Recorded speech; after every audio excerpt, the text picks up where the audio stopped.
Hello and welcome to your dream vacation, Eritrea.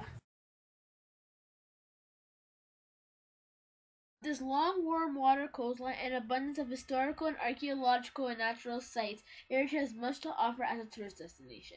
Eritrea is an African country occupying an area of 121,320 square kilometers, which makes it slightly larger than the state of Pennsylvania.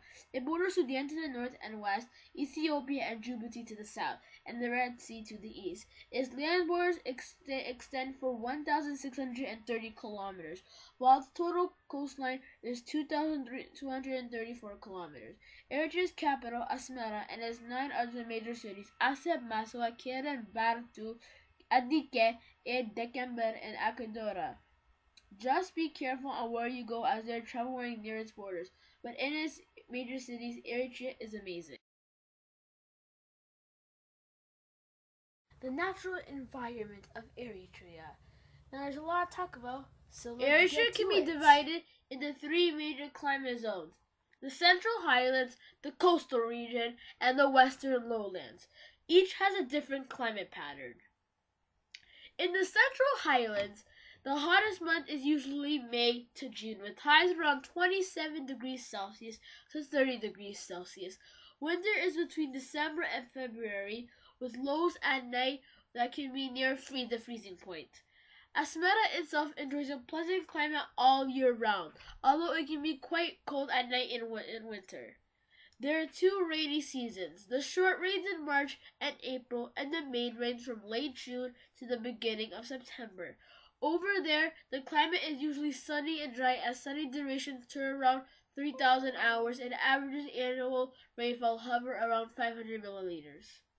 On the coastline along the Red Sea, the summertime is long from June to September and extremely hot, with averages high temperatures from 40 degrees Celsius to 46 degrees Celsius, and it's even hotter in the Decalia area. The wintertime is nearly non-existent, and average highs temperatures remain around 28 during the least hottest month of the year, and the average low temperatures exceed 20 degrees. The rainy season along the coastal north of the Decalion falls during the winter months, but rainy days still remain scarce. Rain is even more rare in the Decalion region. The climate is always sunny and dry in this zone, and cloudy days are very rare. In the western lowlands, the high temperatures are comparable to those on the coast in the hottest months of April until June. December is the coldest month, with average lows falling as low as 15 degrees. The rainy seasons are the same as for the highlands. Here are the six administrative regions of Eritrea. The Mekelle region, which is central. It has a population of 1 million, and the capital of it is Asmara. The Ansem region. It has a population of 893,587, and its capital is Keren. The Gash-Barka region. It has a population of 1,103,000. Its capital is Barantu. The Debub region, which is the southern region, has a population of 1,476,000, and its capital is Medifera. The northern Red Sea region has a population of 897,454, and its capital is Massawa. And the last one is the southern Red Sea region. It has a population of 398,000, and its capital city is Aseb. Those are the six administrative regions of Eritrea. Now we're going to talk about population density and distribution of Eritrea. The population density of Eritrea is 557.9 per square kilometers, meaning the population density of Eritrea is moderate.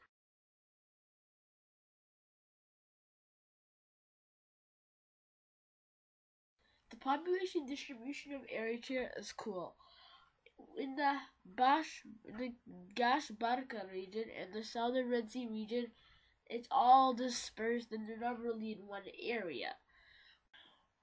The south and central regions of Eritrea are dispersed in a way where a lot of people live in these cities that have a big population, like Merakabad and Asmera. This is the reason why a lot of people live in this area and it has a high density. The last area of distribution is the Amkel region and the northern Red Sea region. Both of these areas are dispersed, but they're dispersed in big clumps. Instead of being like the other two regions, how they're all dispersed in small clumps, this is dispersed in a lot of clumps. So that's why population for both are near a million. So now that we talked about the natural environment, we're gonna talk about the history, and there is over 5 centuries, but we're going to talk about all of that right now. So let's do it. Now we're going to talk about the history of Eritrea.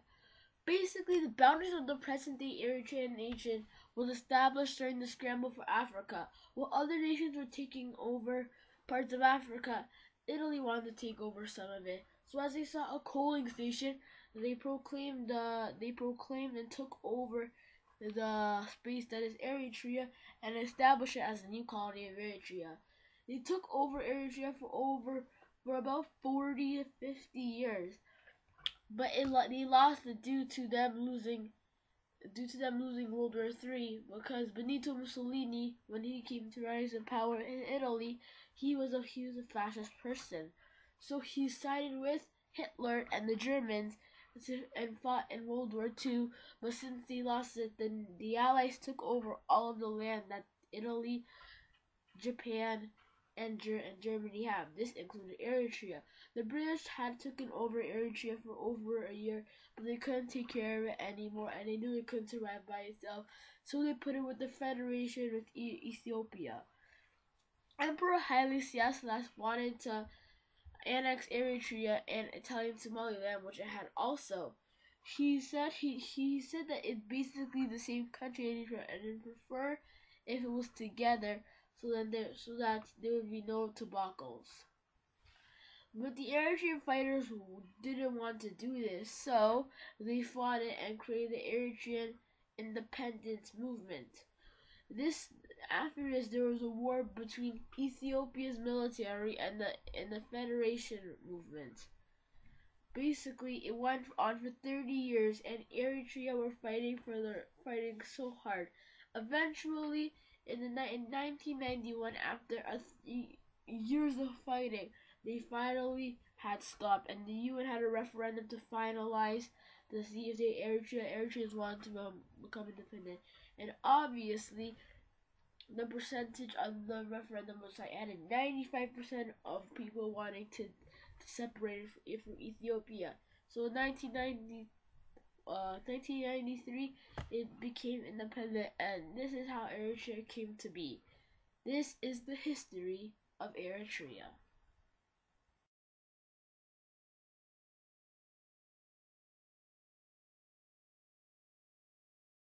So now we're talking on our third final topic, well, excluding the rates, not the economic development.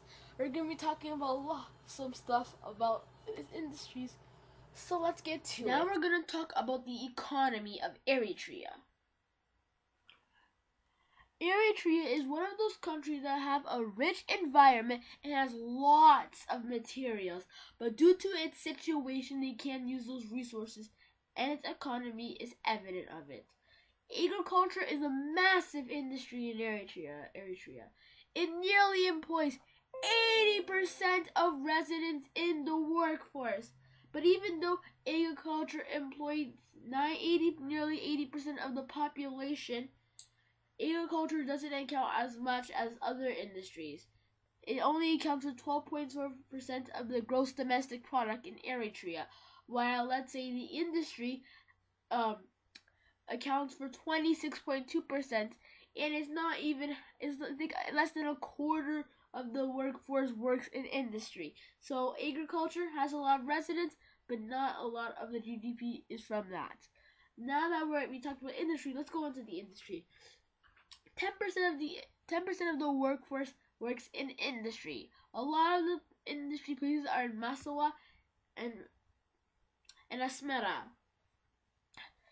Even though it only has 10%, it accounts for 26.2% of the GDP, which is part of the reason why it's very profitable for Eritrea. And the highest one, even though it has the least amount of residents working, is the services. This includes military, power, storekeepers, government buildings, all of that stuff for services. It nearly accounts for 61.4% of the gross domestic product, which is a lot, considering it only 5% of the workforce services. It's shocking how much, but it makes sense why services has this much while agriculture only has that much. This is where the money comes for the GDP.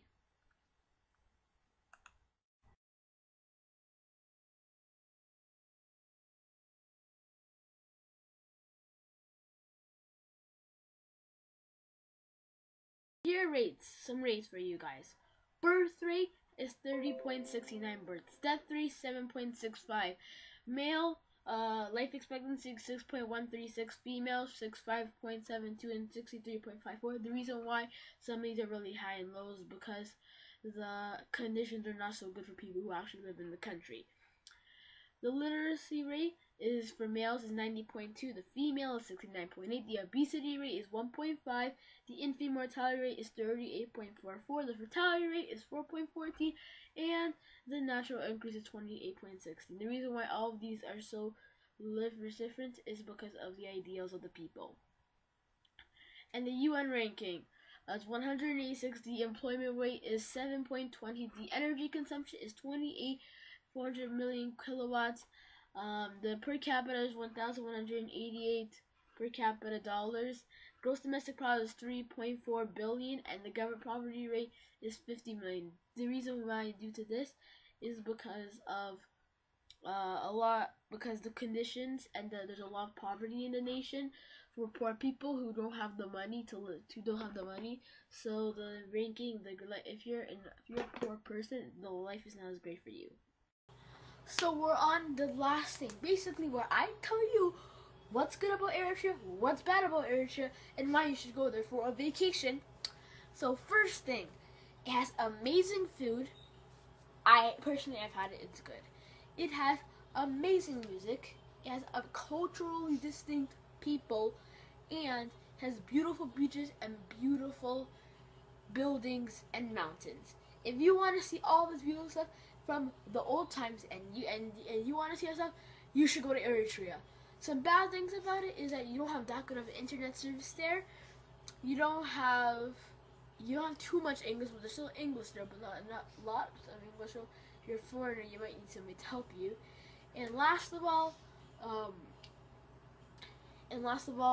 so there's some poor people, so just be careful on the travel warning. But other than that, Eritrea is a really good place for you. So if you want to get a great vacation, just come to Eritrea. So thank you guys so much for watching, and I'll see you guys later.